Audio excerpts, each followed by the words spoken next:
Muchas cosas que comentar en los terrenos de la economía, las finanzas y los negocios nacionales e internacionales aquí en Economía de Frente con Carlos Alberto Martínez, Ernesto O'Farrell Santos Coy y un servidor. Bienvenidos, bienvenidas.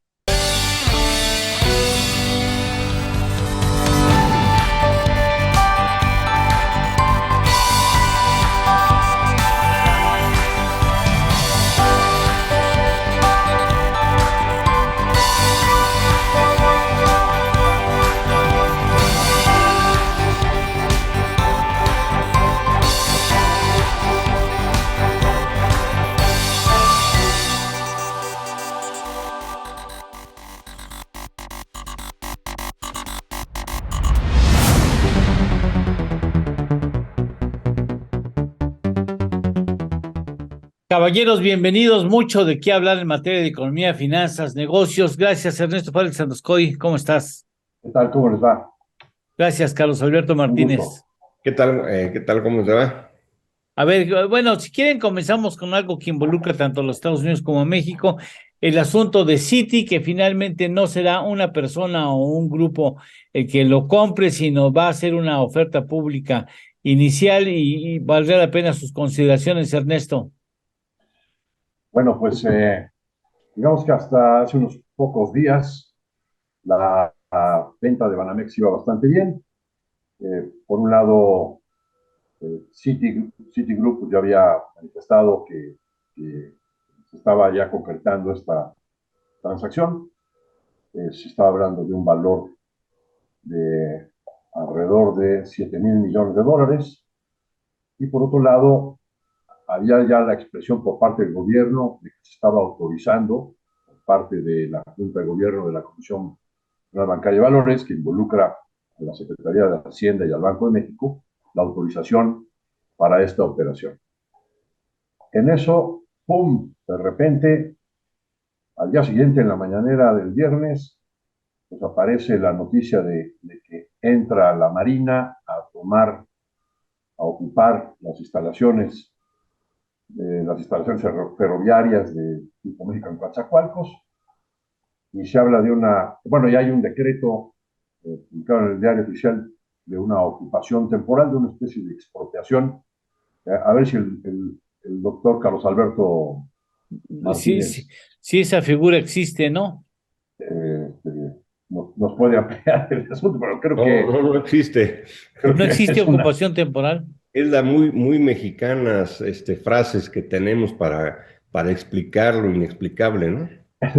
pero Ah, al final se habla por causas de utilidad pública, lo cual me suena más a expropiación, ¿no? Pero pues temporal. Y entonces, pues hay ahora una nebulosidad sobre la compra de Banamex, porque pues, a quienes están incautando estos activos es precisamente el Grupo México, que es el que está por comprar lo que se está vendiendo el bien. paquete bancario, que no es en sí el banco, sino está vendido así como que en partes, y la FORE más la Fundación Cultural, y pues parece que ya no va, ¿no? Y entonces hoy la señora Fraser pues dice que van a hacer un IPO en bolsa y que pues, van a ir poco a poco colocando, pues por lo pronto lo que se entendió de su comunicado, paquetes de acciones, y así se van a ir deshaciendo del Va- banco. van a obtener más dinero así, ¿verdad? Puede ser que sí, puede ser que no, depende cómo vayan las cosas. O sea, también depende cómo se manejen, ¿no? Cómo le vaya al negocio. Pero eso sucede al mismo tiempo que el presidente ya está hablando 2 mañaneras consecutivas de que van a hacer una asociación público-privada y que el gobierno va a tomar el control y que sí necesitan un banco. Pero ya tienen uno, bueno, no tienen uno, tienen más, la Banca de Desarrollo, Bancomex, este, eh, Banco Bienestar. el Banco del Bienestar, por supuesto, Y también está diciendo tienen la financiera que el rural y gobierno y los tienen trabajadores le Bancomex. van a entrar. Pues, pero, pues ya tienen un banco y con mal servicio, por cierto. Bueno, así es como están las cosas hasta donde yo logro captar. Que por cierto, hoy bajó la acción en Nueva York 3.5%, el descalabro más importante El en más City, de 20 días. el City. Sí, sí, sí. En un año ha pasado del valor de capitalización de Banamex, bueno, del grupo de Citi, pasó de 160,000 a 180,000 millones de dólares. Estamos hablando de pues, Yo. una caída de casi No, no, 50%. al revés. El valor de mercado hoy está en 86,000 millones de dólares y Ah, 86,000, no 180. Ok, estaba en 160,000 millones de dólares cayó la mitad. en un año, ¿sí? Este, Todos los bancos han Carlos, bajado sí han bajado, sí, importante, de manera muy importante, sí. por la Fíjate crisis que bancaria que hay allá. yo lo que les quisiera compartir a ustedes, al amable auditorio, es qué difícil es vender un banco en este país. En otros lugares del mundo, pues sí es una transacción entre particulares, se arreglan, el Estado da el visto bueno y tan, a seguir con el negocio y a lo que sigue, de un lado y de otro. Aquí es muy complicado. La Bueno, intervención, la normalmente intervención es muy complicado. Y ahora, normalmente es muy ¿no? complicado. En ese gobierno, más. Y con este gobierno más. Es cierto que el Estado debe de participar en la decisión porque o opinar. ¿Por qué? Porque todos los bancos aquí en México y en el mundo dependen de que el Estado esté de acuerdo y autorice la constitución del banco o la transmisión. Eso es cierto, pero una cosa es esa y otra cosa es meter las manos directamente.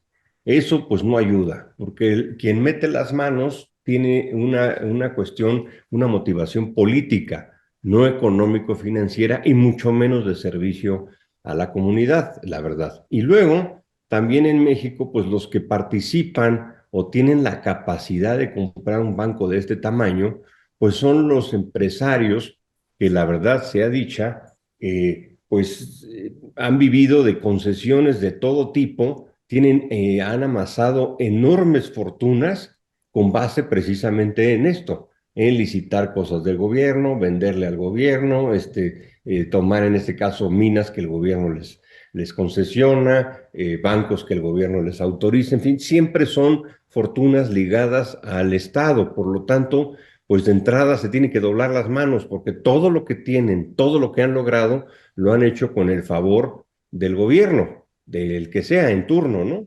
Y pues obviamente ahorita pues este gobierno interviene, decíamos en el cachito anterior que comenté, y ahorita pues con mayor razón. Entonces se empantanan, perdón, el gobierno, el presidente López Obrador y el potencial comprador.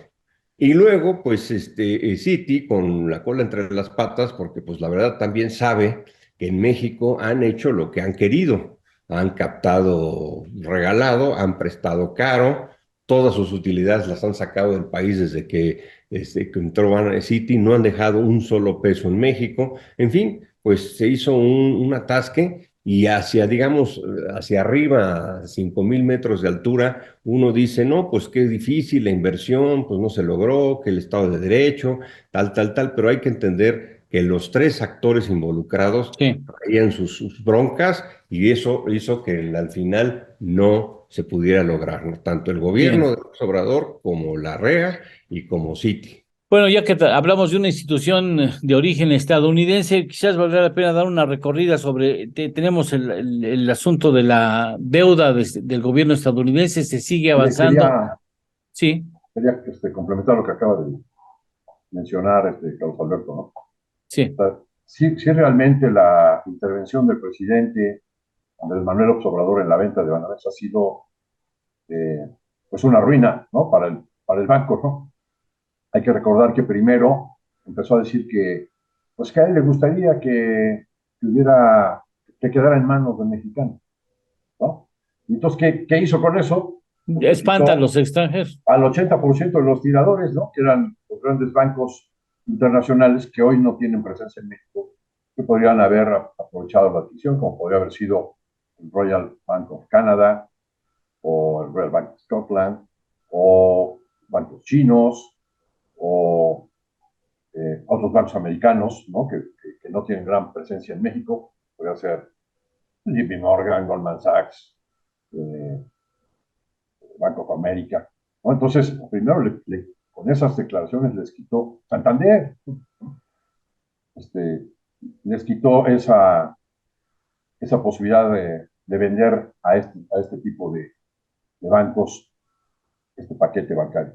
Y por otra parte, pues también después estuvo diciendo que prefería que fuera el que tomara el banco, pues, que no corriera a la gente y que no cerrara sucursales. Entonces también le limitaron a los tiradores nacionales y al final, ya que está vendido, pues ahora se las arruina con esta expropiación temporal, ¿no? Sí, Y por un negocio que es una diferencia de entre 7,000 millones de pesos o 9,000 millones de pesos de indemnización que reclama el Grupo México, echa a perder una venta de 7,000 millones. sí, Incluso impuestos de 2,000 millones de dólares. Que se sí, le claro. Además, ¿no? Y bueno, ¿Qué insistirá a lo ganó? mejor en tener su banco, el gobierno que ya tiene, pero no sé por qué quiere otro. ¿Y qué ganó? Me parece que Nadie. nada. O sea, otra vez destrucción de valor, Y con ¿no? O base en sea, el comunicado que emitió Citi, pero en Nueva York, que aquí lo tengo, pues no deja ver las ganas de venderle al gobierno, porque en otras cosas No, yo creo que no no. le va a pagar, ¿no? Sabemos que este gobierno tiene deudas en todos los sectores, no ha pagado las medicinas, no paga a los proveedores de Pemex, no paga los insumos, no paga a las constructoras, es un gobierno muy mal pagador. Por cierto, a la buen Larrea no pudo hacer su compra de su banco y tampoco le van a pagar los 7,000 millones que le ofrecieron por el tramo férreo. que le van a emplear, ¿no? La De mí concesión. se acuerdan si le dan un peso. Ya lo ¿Eh? dijo el presidente, Sí, no le dijo, van no, a dar nada. no va a haber efectivo, ¿eh? No, Exacto. Eso lo que va a pasar es que lo van a ir, no le va a pagar, no le va a pagar. El de atrás paga y a Le ver van a quién llega. decir, lo van a decir en vales de gasolina, ¿no? Exactamente, y a lo mejor alguna corcholata pues va a ser la que va a tener que pagar ese dinero y bueno, eso se va a cobrar en tribunales por ahí del 2045, 2047, más o pero menos. creo que era importante redondear esta parte. Sí, está muy bien. Ok. Bueno, ¿quieren ir rápido al asunto de la deuda en el gobierno estadounidense? Nivel Entonces tú, Carlos techo de Alberto, deuda.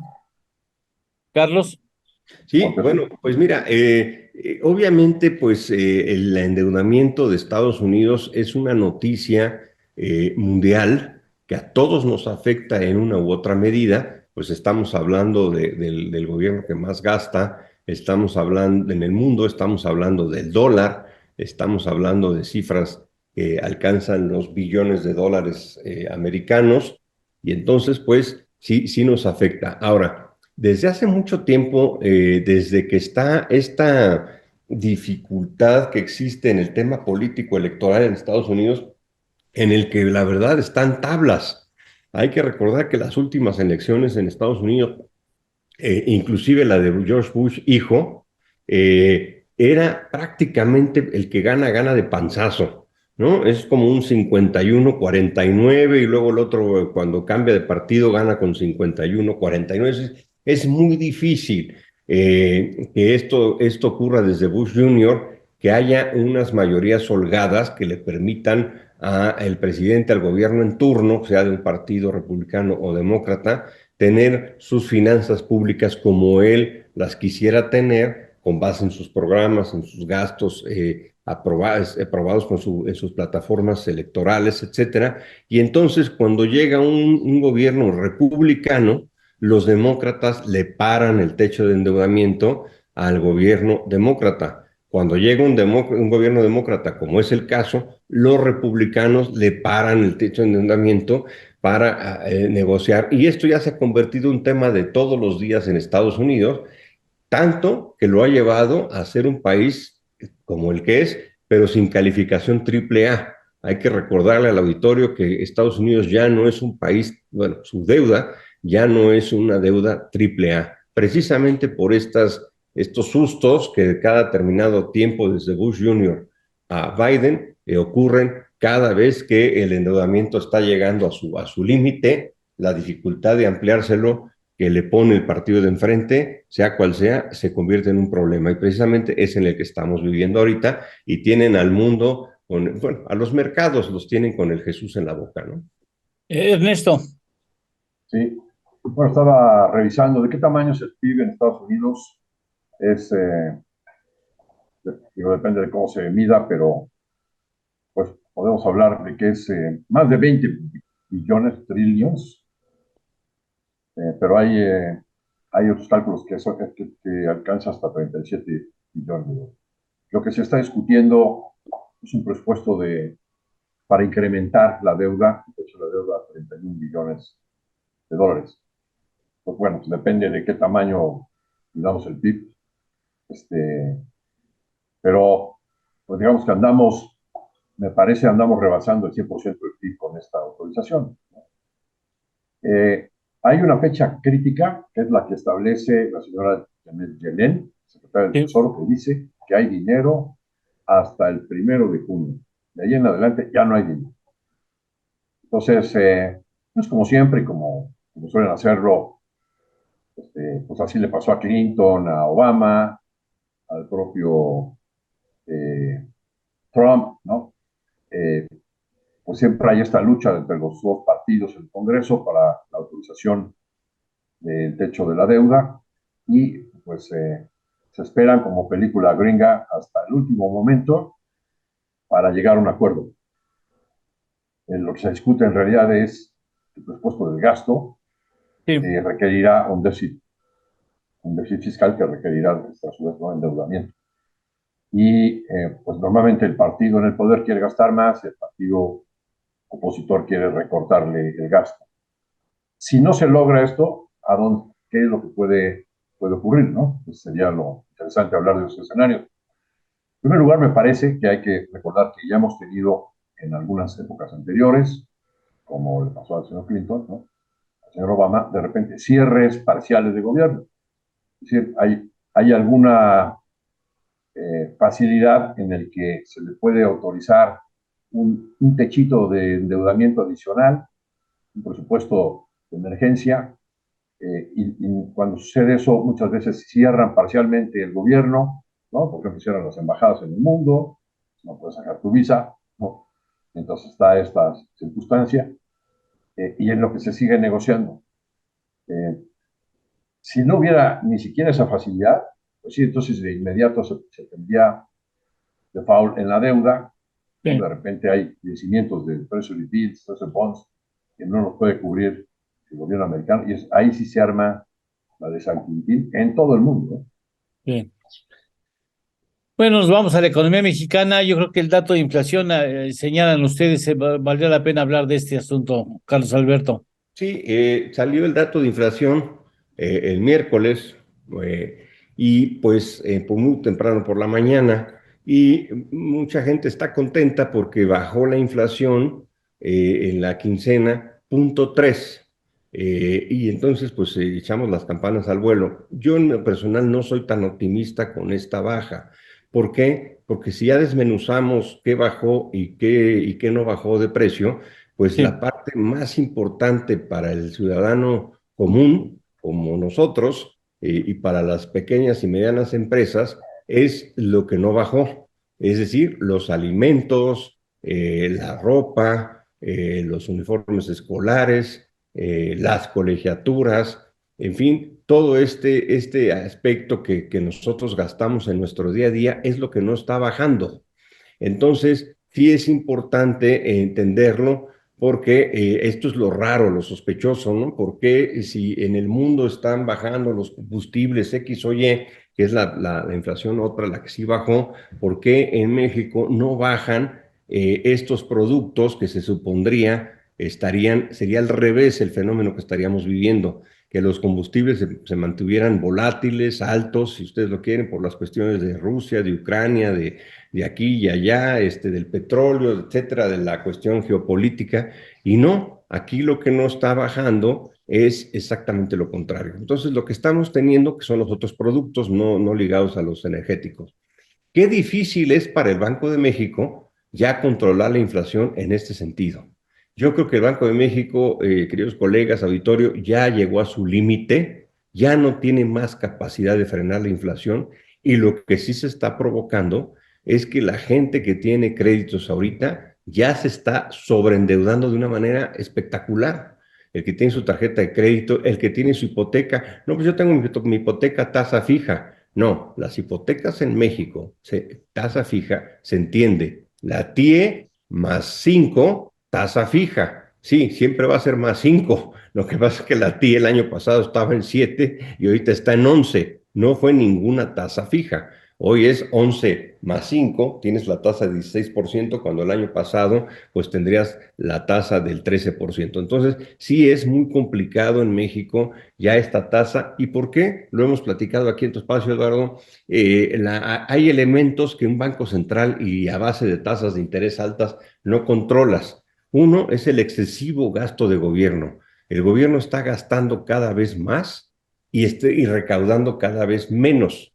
Entonces, fíjense, nada más para darme una idea, el programa de apoyo a los de la tercera edad costó en 2019 111 mil millones de pesos.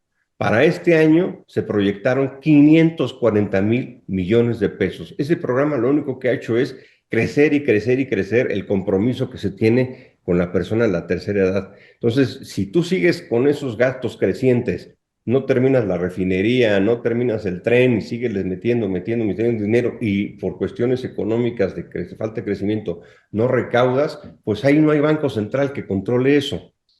Otra, los derechos de piso que cobran a todos los establecimientos que nos están escuchando, no se salva ninguno ya en México. Ya incluso la informalidad, ¿eh? Ya incluso Informalidad. en la informalidad. Exacto, mira, tortillerías, restaurantes, la señora que vende los tacos de canasta, el de las tortas ahí cubanas en X o Y esquina, todos les tienen que pagar algo al crimen organizado, a las mafias.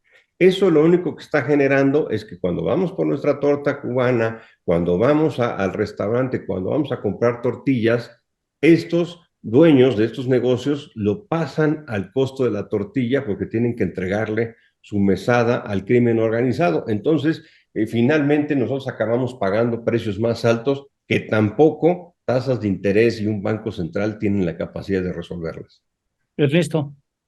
Bueno, agregaría, lo que estamos viendo es un descenso que ha sido relativamente rápido del componente no subyacente, que son los elementos volátiles. Ese es el costo de la energía, de las gasolinas y de los precios de los alimentos perecederos. Eso ha bajado de manera más importante, y hoy se encuentra a una tasa anualizada, o sea, comparando la primera quincena de mayo contra la primera quincena de mayo del año pasado, un incremento del 1.70%. Pero el otro componente, la muestra amplísima de demás eh, eh, elementos de la muestra, productos y servicios, ahí se viene bajando muy lentamente y se encuentra en una variación de 7.45. Al cierre de abril estaba en 7.62, baja a 7.45, pero 7.45 de inflación subyacente, quitando todos los elementos volátiles, está todavía altísima, muy por arriba de el máximo tolerable para el Banco de México, que es 4, y de la meta, que es 3, ¿no? Entonces, coincido totalmente con Carlos Alberto. Hay una serie de elementos que se están manifestando en los componentes como alimentos, bebidas alcohólicas y tabaco, restaurantes y hoteles, que son los que más están subiendo arriba del 9%, estos tres componentes, tasa anualizada, y que tiene que ver con toda esta circunstancia de costos al interior. No es una inflación importada, sino que son los costos de la ineficiencia, de la corrupción, de la inseguridad por las que atraviesa nuestra economía, que se reflejan en los precios finales de los productos. Bien, pues Si a esto le agregas, sí. Ernesto, pues también la falta de conectividad y de logística en el país ya está costando. Las carreteras en México, la verdad, están cayendo a pedazos. No tuvimos nuestro aeropuerto que queríamos de una talla más grande, para que el flujo de mercancías circulen de mejor manera. Tenemos la telefonía celular más cara de la OCDE y más cara de Latinoamérica. Entonces, pues con esos precios en telefonía celular, que hoy es básica, ¿no? Pues no hay negocio que no funcione con eso, y pues también con carreteras cayéndose a pedazos, sin aeropuerto. Los puertos, por lo que estamos entendiendo de las noticias que surgen, están llenos de corrupción, y entonces, pues eso también repercute en los precios. Eso nada tiene que ver, como bien dice Ernesto, ni con los combustibles, ni con China, ni con Ucrania, ni con la guerra comercial Estados Unidos-China. Eso es simplemente interno, y por lo mismo comento, el Banco de México ya no tiene más herramientas porque pues la tasa está de veras de miedo. Es decir, y lo que estás generando es un efecto contrario. Estás generando que el costo del dinero sea muy caro, pero no para no pedir crédito, sino porque ahora el crimen organizado le va a subir la inflación al derecho de piso, y entonces pues eso la vamos a acabar pagando todos. Sí, son elementos que yo creo ya empiezan a contar bastante en el tema de los costos y los precios en México. Bueno, pues lamentablemente el tiempo se nos ha agotado, llegamos al final de este tramo de análisis. Muchas gracias, Carlos Alberto Martínez, muchas gracias. Un abrazo, hasta la próxima semana. Igual, Ernesto Félix Santoscoy, muchas gracias y hasta la próxima semana. Gracias, hasta la próxima semana ustedes aquí en Economía de Frente.